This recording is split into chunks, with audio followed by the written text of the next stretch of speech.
Hello అండి, నమస్తే. నేను మీ అంజలి. అండ్ ఈరోజు మనతో పాటు డైరెక్టర్ గీతాకృష్ణ గారు ఉన్నారు. సో ఆయనతో మాట్లాడి ఇండస్ట్రీకి సంబంధించి చాలా విషయాలు తెలుసుకుందాం. సార్ నమస్తే. హాయ్, సార్ ఎలా ఉన్నారండి? I'm fine, thank you. Okay sir, ఇప్పుడు మొత్తం ఇండస్ట్రీ ఇటు ట్విట్టర్, సోషల్ మీడియా, యూట్యూబ్ అన్ని గ్లోబల్ టార్చర్ నడుస్తోంది. సో ఫస్ట్ ఈ గ్లోబల్ టార్చర్ అన్న పదం ఉంది చూసారా, దాని గురించి ఏం చెప్పాలనుకుంటారా? అండ్ మీకు ఎలా అనిపించింది ఏంటి? ట్రావెలర్ వీళ్ళు నిన్న మీటింగ్లో చెప్పడం కొంతమంది అంటూ ఏంటంటే ఈ టైం ట్రావెల్ కింద ఫ్లాష్ బ్యాక్ ఇప్పుడు అప్పుడు ఆ విధంగా మిక్సర్గా చెప్పి దానికి ఎవరో అడుగుంటాడు అతను వాట్ యూ కాల్ దిస్ అని అంటే అది ఇట్స్ లైక్ ట్రావెలర్ అనమాట. Travelling is adjective of that noun.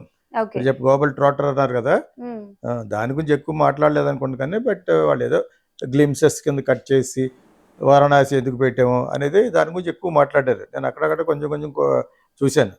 So అది that is because of he wants to make Mahesh Babu look different అని చెప్పేసి అంటున్నారు. అది ఎలా డిఫరెంట్ అనే నాకు తెలియదు. ముందు జయంత్ సి పరాంజీ సినిమా ఒకటి వచ్చింది, కౌబాయ్ సినిమా, అందులో హ్యాట్ పెట్టుకున్నాడు.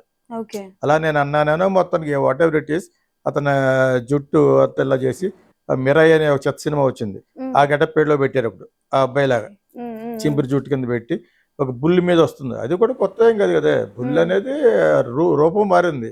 ఇదే బుల్ బ్లాక్ బుల్ మీద విక్రమ్ వస్తున్నట్టుగా శంకర్ తీశాడు అపరిచితుల్లో. ఇది nothing new glimpses in that నాకు తెలిసి. But anyway it is kind of a different film for Mahesh Babu. Okay, yeah exactly. మీరు ఇప్పుడు అన్నట్టు it's not a new thing అయి ఉండొచ్చు. బట్ ఇప్పటి వరకు మహేష్ బాబు గారు ఎక్కడ కూడా దీస్ కైండ్ ఆఫ్ జానర్ కావచ్చు, ఇప్పుడు ఎంట్రీ కావచ్చు, ఇలాంటివి ఎప్పుడు జరగలేదు. సో ఈ సినిమా వారణాసి సినిమా అన్నది మహేష్ బాబు కెరియర్ లో ఎలా ఉండబోతుంది? చాలా వరకు ఫ్యాన్స్ కావచ్చు, ఇండస్ట్రీలో ఉన్న వాళ్ళు ఆయన కెరియర్ లోనే ది బెస్ట్ వన్ అవుతుంది అని అంటున్నారు. సో వారణాసి సినిమా మీద మీ అభిప్రాయం ఏంటి?